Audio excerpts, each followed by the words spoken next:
جب دل تھک کر سجدوں میں گر جاتا ہے، اللہ نے کن کے مرحلے بڑے ترتیب سے کیے ہوتے ہیں۔ اس نے آزمائشوں کے سلسلے بس ایک خاص وقت تک کے لیے رکھے ہوتے ہیں۔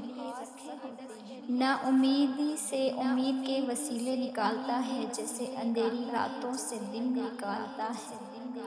جب تم سوچتے ہو کہ شاید دعاؤں کا مانگنا ہوا بھی جائے، تب اللہ تمہیں تمہاری دعاؤں سے بھی کہیں بڑھ کر عطا کرتا ہے۔ مجھ سے بڑی غیر متوقع صورتوں میں ہوتے ہیں، اچانک سے، کب اور کیسے، یہ سارے اللہ کے حکم پر۔ اس کی مدد جب آتی ہے، نصیب بدل کر رکھ دیتی ہے، دعا تقدیر بدل دیتی ہے۔ تم یقین کر کے تو دیکھو، ممکن ہے جو اب تک نہیں مل سکا، اب مل جائے۔ تم مانگ کر تو دیکھو، جب اللہ اتنے برسوں بعد حضرت یعقوب علیہ السلام کو حضرت یوسف علیہ السلام تک لوٹا سکتا ہے، ویران صحرا میں حضرت ہاجرہ علیہ السلام کے لیے پانی کا انتظام کر سکتا ہے، تو ہماری دعا بھی وہ قبول کرے گا۔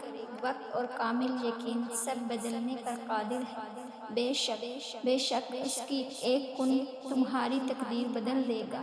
یا اللہ، تیرے جواب کا انتظار آج بھی ہے، اور تجھ سے آج بھی معجزے کا گمان ہے مجھے۔ دعائیں اللہ سے ساری باتیں منوا لیتی ہیں، مگر ایسا صرف تب ہوتا ہے جب تمہاری دعائیں پر اثر ہوتی ہیں، اور دعائیں پر اثر تمہاری تڑپ تمہارا یقین بناتا ہے مجھے تب بھی، جب تم مانگنے کے بعد انتظار کرتے ہو، جب تم بار بار جوڑی پھیلا کر اللہ کو اپنی جانب متوجہ کرتے ہو۔ پھر تمہارے صبر کی شدت تمہاری فریاد ساتویں آسمان تک لے جاتی ہے، اور کہتے ہو، اللہ سنیے نا، میں بے بس ہوں، آپ کی مدد کی منتظر ہوں۔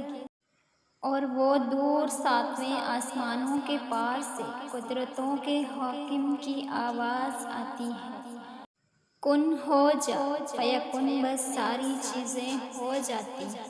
اللہ اگر آپ کے نصیب میں وہ چیز نہ کرنا چاہتا تو اس کو دل میں ڈالتا ہی کیوں؟ اگر دعائیں مانگنی ہی کیوں ہوتی تو دعائیں مانگی ہی کیوں؟ اللہ تقدیر بدل دیتا ہے، اللہ تقدیر بدل دیتا ہے، وہ بدلنا چاہتا ہے، ہماری دعائیں تقدیریں بدلتی ہیں۔ کتنے سجدے شروع کر دیتے ہیں کسی بندے کو منگنے کے لیے۔ بس ایک سجدہ اپنے اللہ کی محبت میں کر کے دیکھو، جو صرف اللہ کے لیے ہو۔ دعاؤں کا فیصلے لانے اپنے ہاتھ میں رکھے ہوتے ہیں، سجدے انسان کے بس میں ہوتے ہیں۔ کس کو توفیق دینی ہے، کس کو نہیں کا فیصلہ اللہ کرتا ہے۔ آزمائشوں سے معجزے تک صرف ایک اللہ کا حکم ہوتا ہے۔ مگر جانتے ہو کائنات میں ایک چیز ایسی بھی ہے جس کا فیصلہ اللہ نے تمہارے ہاتھ میں دیا ہوتا ہے۔ دعا، یہ اللہ نے ہی طے کرنا ہے کہ کب دینا ہے، مگر یہ تم پہ ہے کہ کیا لینا ہے۔ جب وہ عطا کی ٹھان لیتا ہے تو مانگنے کی وجوہات خود ہی بنتی چلی جاتی ہیں۔ جب اس نے کن کہنا ہوتا ہے تو وہ تمہیں بھی جائے نماز سے لگائے رکھتا ہے۔